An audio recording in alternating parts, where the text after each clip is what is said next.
Après avoir prié, il s'éleva et vint vers les disciples qu'il trouva endormis de tristesse. Et il leur dit, pourquoi dormez-vous? Levez-vous et priez afin que vous ne tombiez pas en tentation. La première vérité, c'est que la prière nous réserve des tentations. La prière nous donne la victoire sur la tentation.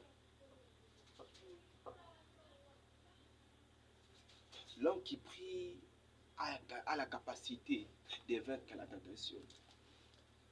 Un chrétien qui prie a la capacité de vaincre la tentation. La prière te permet de vaincre la tentation. Jésus dit prier afin que vous ne tombez pas en tentation.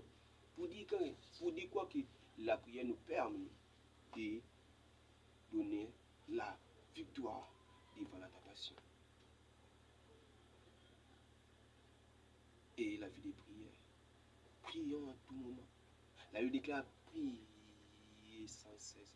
Elle lui dit prier sans cesse, prier sans cesse, prier sans cesse, prier sans cesse. C'est un ordre. Prier sans cesse. Il faut prier sans cesse. Prier jusqu'à ce que vous aurez des victoires. Et face à la tentation, la prière te donnera la capacité de vaincre. Le pouvoir de vaincre la tentation. Ça s'épuise dans la prière. Tu ne seras pas fort devant la tentation lorsque tu n'es pas un homme de prière. Tu ne vaincras pas la tentation lorsque tu n'es pas une femme ou un homme de prière. Il faut commencer à prier. Oui. Et ce n'est pas une prière que tu fais avec des intervalles où tu dois prier. Aujourd'hui, tu pries après 2 jours, tu pries encore après 3 jours. Non, la prière doit être de tous les jours. La prière doit être faite tous les jours. La prière doit être faite tous les jours. Vous voyez, la prière doit être faite tous les jours. Et une vie de prière. C'est alors que tu vas vaincre la tentation. C'est alors que je vais vaincre la tentation. La deuxième vérité, c'est que d'abord, la prière nous donne l'assurance de la destinée. Pourquoi devons-nous prier? Nous prions pour avoir l'assurance de la destinée.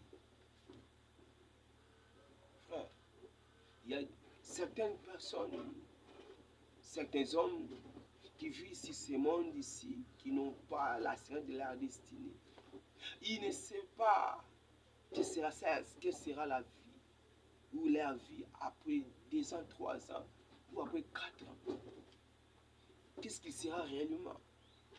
Il marche comme un animal, ou il ne sait pas. Jusqu'à ce qu'un jour il sera séparé en train de lui égorger. En train de lui égorger. Or, l'homme qui prie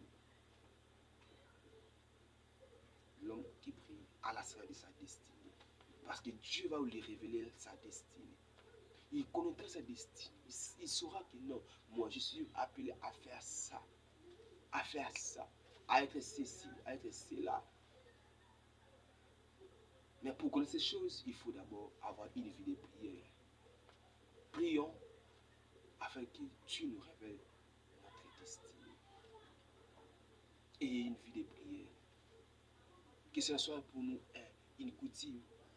Comme la Bible le dit, Jésus avait la coutume d'aller dans des montagnes pour prier. Jésus connaissait sa destinée. Jésus savait que oui, il allait finir à la croix. Jésus savait qu'il allait mourir pour l'humanité. Oui, lorsque tu pries, malgré devant les épreuves, le Saint-Esprit viendra. Les anges viendront. Ils tous vont te fortifier. Ils vont te fortifier. Ils vont te fortifier. Voilà pourquoi il faut avoir la vie de prière. Voilà pourquoi il faut avoir la vie de prière. La troisième vérité, c'est que la prière active en nous une dimension spirituelle. La prière active en nous une dimension spirituelle. quand tu es en train de prier, plus tu pries, plus il y a une dimension spirituelle qui est en train d'être activée. Quand tu pries, il y a une dimension de prière qui est en train d'être activée. Lorsque tu pries, il y a une dimension spirituelle qui est en train d'être activée, qui est en train d'être activée, qui est en train d'être activée, qui est en train d'être activée. Une dimension supérieure.